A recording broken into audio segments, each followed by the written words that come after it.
Hello guys, good morning, welcome to my vlog. So ngayon ay ika 20 days na to sa aking palay simula sa pagtatanim. Tingnan nyo ang damage na pinakita sa kuhol. So huwag kayong mag-alala dahil mag-replant tayo. Kukuha tayo sa gilid yung mga medyo nagbo-blooming or yung mayabong na masyado ay diyan tayo kukuha, itanim doon sa mga missing hills.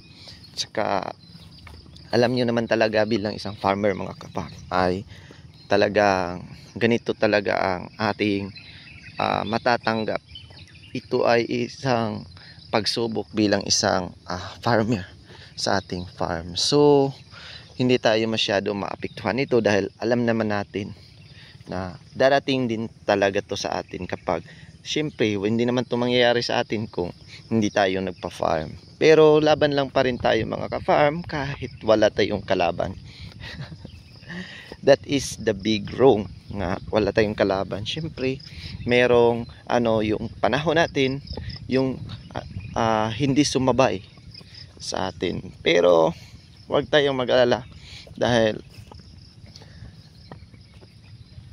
kahapon natapos na tayong kahapon, tawag diyan, nag-abono.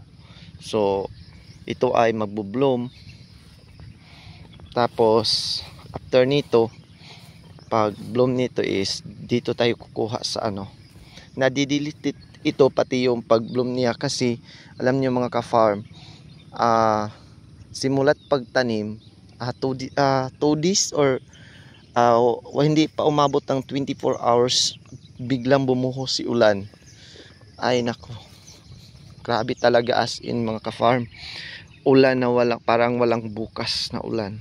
Tapos hindi ko napigilan talaga yung dami, yung pag-angat or yung nasa pinakailalim, liblib sa ilalim ng putik, halos lumabas lahat yung mga molas at hindi namin talaga na-control.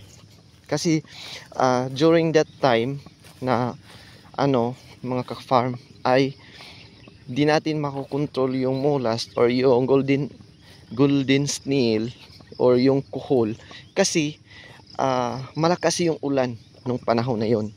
Kaya ito ang nangyari. Maraming mga makikita nating missing hills talaga. So di naman yan masyado problema dahil kung problemahin naman natin, nandyan naman yan. Huwag na lang tayong ma-stress. Ang gawin na lang natin is kailangang ating punlaan yung mga missing hills. Ang gagawin muna namin ngayon is spray. Tapusin namin yung pag-i-spray kasi kapag hindi namin tapusin yung pag-i-spray dahil naabunuhan na to, ay posibleng ito ay makatulong na makabawas sa nutrients na linagay namin. So ito yung panahon ngayon, update for today. So maganda naman.